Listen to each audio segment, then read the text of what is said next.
Kwara State Governor Abdul Rahman Abdul Razak has presented an update on the deadly attack in Moro, where more than 100 people were killed. He was at the presidential villa where he briefed President Bola Tinubu. The briefing comes after the horror in Moro community, Kaima local government area, in an attack authorities attribute to suspected jihadist fighters. Well, for his own thoughts on the terrorist attack in Kwara State, we're now being joined by author, media scholar, newspaper columnist, blogger and activist, Professor Farooq Kperoogi. Thank you so much for joining us on Newsday. It's a pleasure. So what were your thoughts when you heard about this attack, and what does this tragedy reveal about the Nigerian state's ability, or should I say inability, to protect citizens in rural and border communities? I mean, of course, as you probably know, that's my community. That's the place I come from. We share a common geographic, historical, and as I said in my article, consanguineal borders. The moment the attack happened, I got a lot of calls and texts. Of course, because of the time difference between Atlanta and Nigeria, I didn't get in real time. So when I woke up, the first thing I saw in my phones were these gory photos, these heart-rending videos of blood spilling from people and houses burning. And typically, I'm very squeamish. I try to avoid looking at gory things because they affect me very deeply. But I made a mistake of opening one of the videos, and I'm still in shock. I'm emotionally distraught. And so that inspired me to write my the update that I did on Facebook, which I shared on my column as well. This, of course, it's just the latest example of the pervasive endemic insecurity in the country, particularly in border communities. And as you probably know, and I think you pointed that out in your introduction, that community shares an international boundary with Benin Republic. And it's a very neglected part of Nigeria. The roads are horrible. There's no electricity. Basic amenities do not exist there. And people there don't feel like they're part of Nigeria. And so when this happened, they actually called the attention of security forces much earlier than this tragedy happened. And it's the consequence of the extremist fanatics who want to convert the people to their own version of Islam. It's a predominantly Muslim society, and they always go there to preach and try to establish a caliphate, one that destabilizes existing structures, traditional structures, the emirs. They preach that they are not proper Muslims and all of that. So they come there every once in a while, episodically, to preach. So the chief, the head of that community, never wants them. He always says they should not preach because they are preaching a very dangerous version of Islam that is strange, that is alien to the people.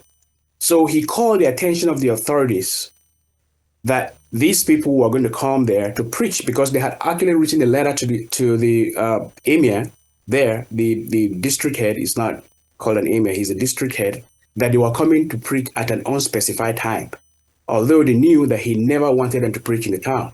So he called the attention of the authorities that these guys were coming to preach. But it turned out that someone, we are not very sure how that information got back to them, and they got really enraged. And they actually planned this attack in a way that made it impossible for a lot of people to escape.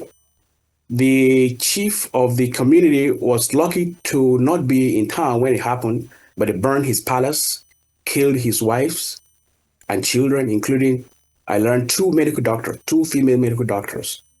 And when they got there, they actually called for the Maghrib prayers. And then the people, because it's an almost 100% Muslim community, a lot of people came out to pray. And then that made them sitting ducks. So these were people who are pretending to be Muslims, wanting to establish some sort of caliphate, but they used the Islam itself as a bait to get the people to come in large numbers. And then they had people stationed in strategic places in case they were escaping or in case security forces were coming, and murdered them in huge, huge numbers. So, I mean, it's one of the things that struck me about this tragedy was that the chief of the town was proactive enough to call the attention of security forces about the dangers that these homicidal beasts pose to the society, about their preaching, and about the letter he received telling him and the community to be ready for their preaching in spite of his opposition at an unspecified date. Yet, no one proactively took any action to dislodge these people. And it saddens me that we react only after tragedies have occurred. Right now, I just got in touch with someone from that community, and they are telling me that the numbers of deaths that now they are discovering, because it's actually two communities, and the people are ran into the bushes to try to escape, and they followed them into the bushes and shot them point blank. And as they're recovering more and more dead bodies, they think that the numbers could exceed or at least be close to 300. So it's a tragedy of monumental proportion.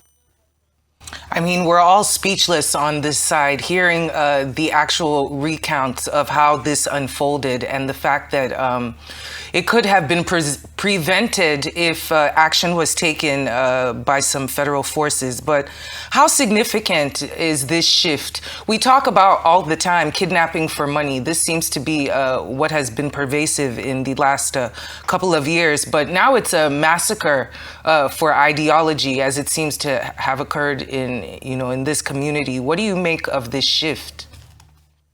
Well, it's not actually a shift.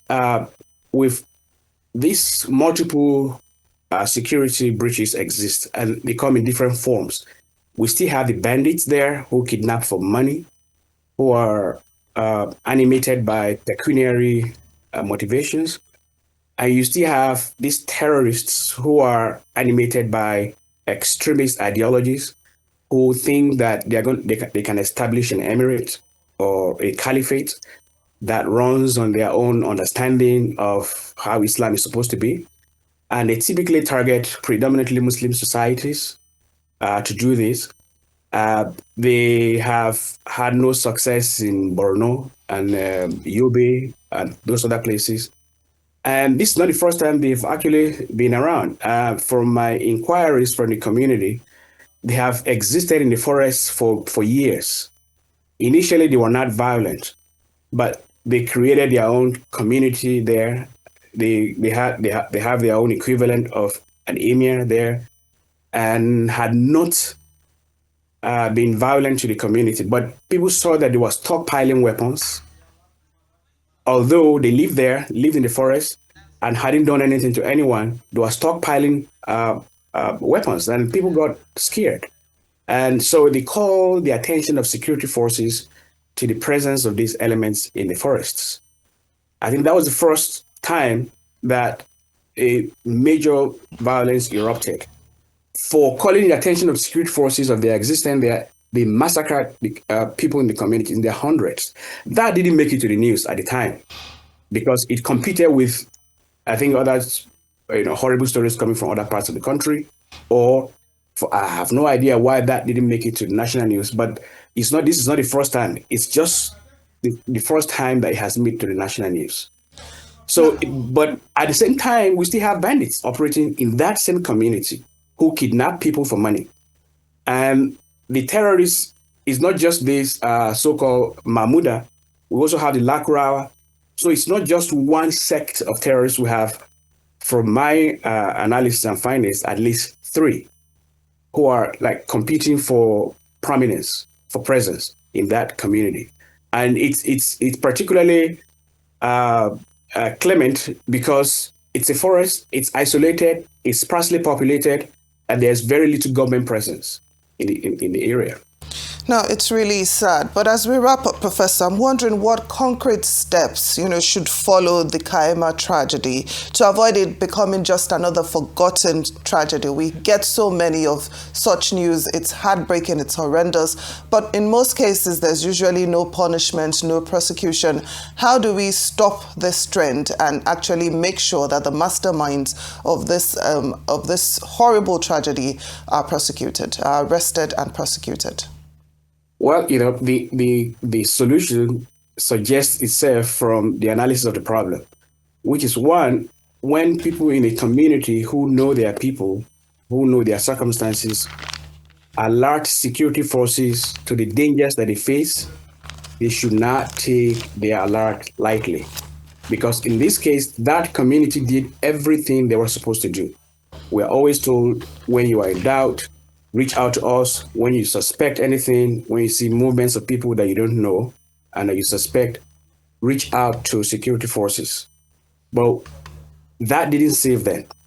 So one of the biggest solutions, of course, is that these people in security forces should always pay attention to what people in the communities call their attention to. And second, we should transcend this knee-jerk, reactive, postures to insecurity. Governments respond and contain crises only after they have erupted and overflown and hundreds of people are dead and gone, and there's no consequence for it. And there's no greater enabler of continuation of crimes than the fact that there's no consequence for it. So I hope this time around the government is going to have more soldiers and security forces stationed in that community, and of course create government presence, tar the roads of places, give them electricity, let them feel like they are part of the Nigerian society. Yeah, we sincerely hope so. Professor Farooq Kperoogi, US-based comms expert, thank you so much for joining us and for having this conversation with us today.